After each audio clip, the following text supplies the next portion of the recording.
नमस्कार। Anti obesity day विशेष में नागपुर से सुप्रसिद्ध चिकित्सक बच्चों के ग्रंथि विशेषज्ञ डॉक्टर हरि मंगतानी सर हमारे साथ है। आइए जानते हैं बच्चों में देखे जाने वाली ओबेसिटी के विषय में विशेष चर्चा में।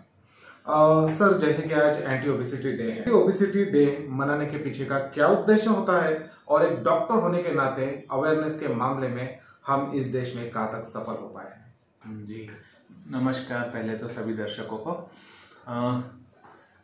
एंटी ओबेसिटी डे, जब हम बात करते हैं ओबेसिटी, जिस तरह मेरे इंट्रोडक्शन में आपने बताया कि मैं एक बच्चों का ग्रंथि विशेषज्ञ हूँ, तो आज जिस बारे में हम बात करेंगे वो रहेगा बच्चों में बढ़ते हुए मोटापे की। यानी जिस तरह से हमने देखा, खास करके लॉकडाउन के दौरान बच्चों का जिस तरह तेज़ी से वज़न बढ़ा है, एक्टिविटी ख़त्म हो गई है और घर में बैठ के सिर्फ ज़्यादा से ज़्यादा बच्चे टीवी के ऊपर ध्यान दे रहे हैं, बहुत सारा समय टीवी के साथ और मोबाइल के साथ बिता रहे हैं।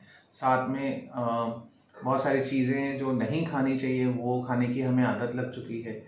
इस वजह से बच्चों का इस दौरान बहुत ज़्यादा वज़न बढ़ा है। हालांकि ये सिर्फ इस दौरान नहीं हुआ है, इसके पहले भी ओबेसिटी या मोटापा, बच्चों में मोटापा, चाइल्डहुड ओबेसिटी, इसे एक हमने pandemic already all over world घोषित किया जा चुका है, जिससे ये समझ में आया है कि बच्चों की मात्रा, मोटे बच्चों की मात्रा या बच्चे जो मोटे होते जा रहे हैं या वज़न जिनका ज़्यादा होते जा रहा है उनकी मात्रा बढ़ते जा रही है। एंड ये सिर्फ ऑल ओवर वर्ल्ड हो रहा है। इनफैक्ट यहाँ तक के है कि वेस्टर्न कंट्रीज़ में अप टू 25 to 30% बच्चे ये मोटापे की और ओवरवेट की कैटेगरी में आते हैं। और सेम थिंग हम अब, क्योंकि हम वेस्टर्न कल्चर धीरे धीरे अपनाते जा रहे हैं, हमारे बच्चे भी उसी कल्चर को फॉलो कर रहे हैं। जिस तरह जंक फूड है या जो एक्टिविटी लेवल हम लोग करते हैं वो सब अपनाने की वजह से, जिसे हम मॉडर्नाइजेशन कह रहे हैं, तो मॉडर्नाइजेशन का एक घातक रूप ये पीडियाट्रिक या चाइल्डहुड ओबेसिटी है। और इसके रिलेटेड अवेयरनेस कैंपेन बहुत ज़रूरी है। जब तक लोगों को पता नहीं चलेगा तब तक के इस पे कोई एक्शन भी नहीं हो पाएगा। तो मेरे ख्याल से ये ओबेसिटी डे का जो सेलिब्रेशन है या ओबेसिटी डे अवेयरनेस डे है, तो ये अवेयरनेस की होना चाहिए, सभी को पता होना चाहिए कि कितना घातक हो सकता है बहुत जल्दी उम्र में ओबेस या मोटापा आना या ओवरवेट होना। एंड हाँ, तो इसे कितना घातक हो सकता है ये हमारे बच्चों के लिए आगे चल के, इसका अवेयरनेस के लिए या इसके बारे में लोगों को जानकारी हो, लोगों को इनके बारे में पता हो, इसके लिए हम ये अवेयरनेस डे। अगर आसान शब्दों में कहा जाए तो शरीर में चर्बी की मात्रा का बढ़ना, शरीर में जब चर्बी की मात्रा बढ़ जाती है तो उसके काफ़ी सारे कॉम्प्लिकेशंस होते हैं। सिर्फ चर्बी का बढ़ जाने से जो स्थूलपन आता है उसे हम मोटापा कहते हैं। लेकिन ये जो चर्बी बढ़ती है जो हमारे पेट के इर्द गिर्द होती है, इससे काफ़ी सारे दूसरे प्रॉब्लम शुरू हो सकते हैं। डायबिटीज़, हाई ब्लड प्रेशर, या जब डायबिटीज़, हाई ब्लड प्रेशर लंबे समय तक चलता है तो हमारे हार्ट पे तकलीफ आती है, लिपिड एबनॉर्मलिटीज़ होती है ना, कोलेस्ट्रॉल का बढ़ जाना, ये सारे कॉम्प्लिकेशंस। और ख़ासकर लड़कियों में पीरियड्स का देर से आना या पीरियड्स बराबर नहीं आना, ये सारी चीज़ें ओबेसिटी या मोटापे, स्थूलता से रिलेटेड होती हैं, उसके साथ जुड़ी हुई होती हैं डायरेक्टली या इनडायरेक्टली। तो हमें इसीलिए हम ये देखना चाहिए कि हमारे बच्चे का वज़न कितना है और age appropriate and sex appropriate. कहने का मतलब वो उम्र में वो वज़न और वो सेक्स के बच्चे का, लड़के का एक वज़न होता है एक उम्र में, उसके कट ऑफ हमें पता होने चाहिए। जो पहला प्रमुख कारण जो मेजर है वो है एक्सोजीनस, जिसे हम एक्सोजीनस ओबेसिटी कहते हैं, यानी वो मोटापा बाहर से आ रहा है। दूसरा प्रमुख कारण है एंडोजीनस ओबेसिटी, जो कि अंदर से आ रहा है। अब देखा जाए तो 90% ओबेसिटी जो होता है बच्चों में वो है एक्सोजीनस ओबेसिटी, जो कि बाहर से आती है। सिर्फ 10% बच्चों में ही ओबेसिटी अंदर से आती है। तो पहले हम एंडोजीनस ओबेसिटी की बात करेंगे, बाद में हम हमारे मेजर एरिया जो है एक्सोजीनस ओबेसिटी उस पर बात करेंगे। जब हम एंडोजीनस ओबेसिटी की बात करते हैं तो हमारे शरीर की ग्रंथियों में ऐसे द्रव्य निकलते हैं जो मोटापे को बढ़ावा देते हैं, जैसे थायराइड की कम काम करना या एड्रिनल ग्लैंड का ज़्यादा काम करना। ऐसे समय पे एक एंडोक्राइनोलॉजिस्ट ही उसे डायग्नोस कर सकता है और ट्रीट कर सकता है। जैसे ही हम उसे ट्रीट करते हैं, ओबेसिटी ये अपने आप बच्चा नॉर्मल वेट में आ जाता है। ये एक प्रमुख कारण है जिसे हम एंडोक्राइन ओबेसिटी भी कहते हैं।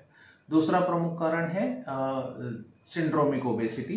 कुछ सिंड्रोम्स ऐसे होते हैं जिसमें ओबेसिटी बहुत कॉमन है। सबसे इम्पोर्टेंट सिंड्रोम है प्रेडर-विलाय सिंड्रोम।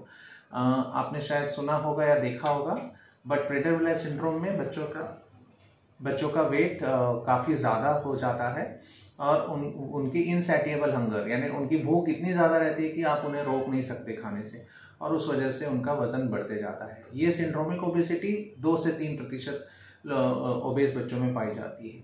बचे हुए कुछ कारणों में बहुत रेयर कॉजेज में जेनेटिक ओबेसिटी होती है और इसके ऊपर अभी भी रिसर्च चल रहा है। इसके कुछ एक ट्रीटमेंट ड्रग्स अवेलेबल हैं, कुछ एक कंडीशन की ट्रीटमेंट नहीं हो पाती है। और ऐसे इसमें एक्सट्रीम ओबेसिटी, जैसे इंसान का वजन बढ़ के 100, 150 से 200 किलो तक हो जाना, बचपन से ही उनका वजन ज़्यादा रहता है। तो ऐसी ओबेसिटी ऑल ओवर वर्ल्ड बहुत कम गिने चुने लोगों में पाई जाती है। तो ये हमारा कॉज हो गया एंडोजीनियस ओबेसिटी, जो कि सिर्फ 10% बच्चों में पाई जाती है।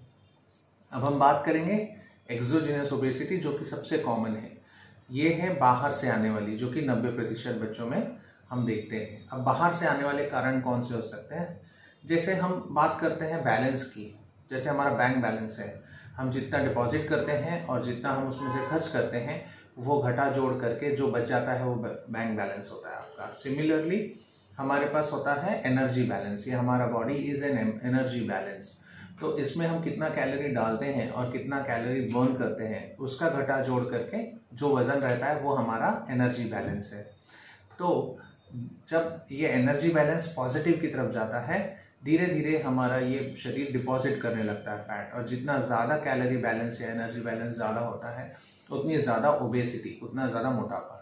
नाउ एनर्जी बैलेंस बहुत ज़रूरी है। एनर्जी हमारे शरीर में रहना चाहिए। रोज़मर्रा की ज़िंदगी में अपना काम करने के लिए हमें खाना भी बहुत ज़रूरी है, लेकिन हम शायद भूल गए हैं समय के साथ कि हमें क्या खाना चाहिए, खाना किस तरह से चाहिए, और खाने का कितना महत्व है, ये शायद हम भूल चुके हैं।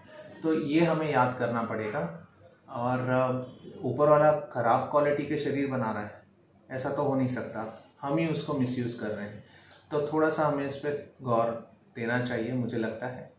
और तब जाके हम इस ओबेसिटी जो एपिडेमिक है या पेंडेमिक जो पूरे वर्ल्ड में चल रहा है, जब तक कि हम इसे ध्यान से देखेंगे नहीं, जब तक हमें इसके बारे में अवेयरनेस नहीं रहेगी, या जब तक कि हम इसके बारे में बात नहीं करेंगे, तब तक के हम इसका इलाज या तब तक हम इसके ऊपर कुछ एक्शन भी नहीं ले पाएंगे।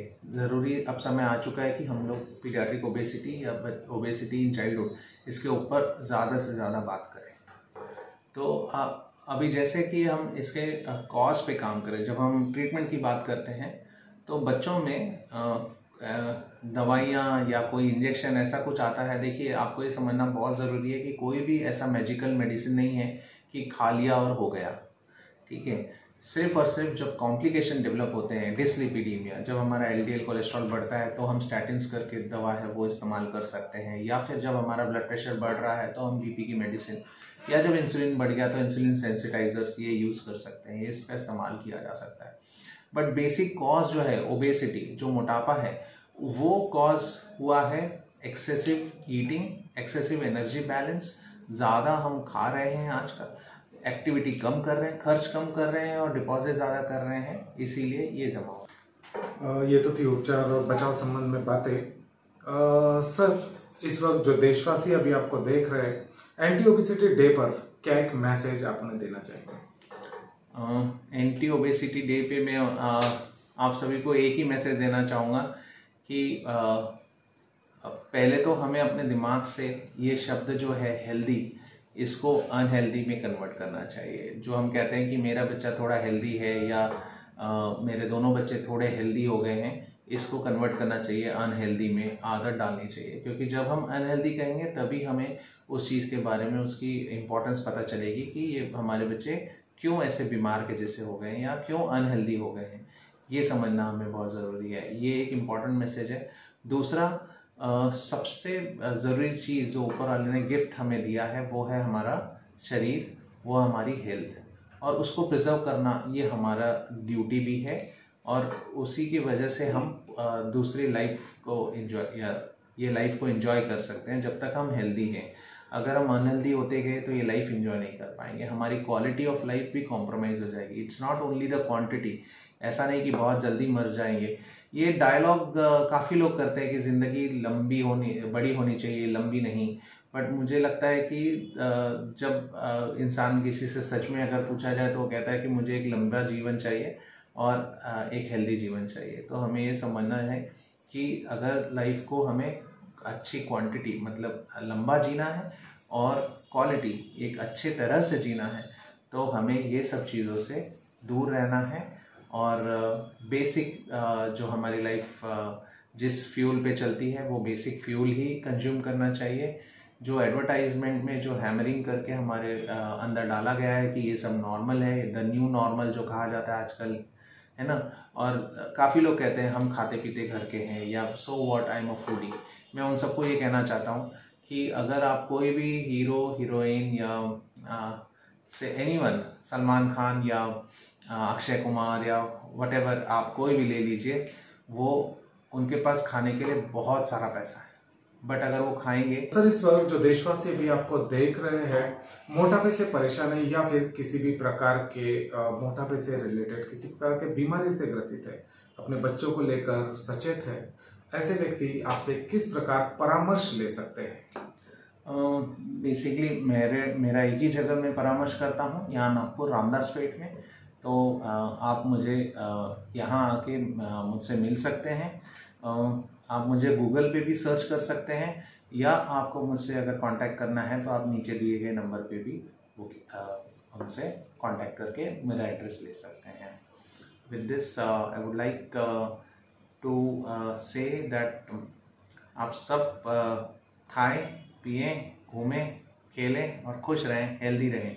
That is what, and healthy रहें, मोटे ना रहें। That is the most important thing I would like to say. Thank you.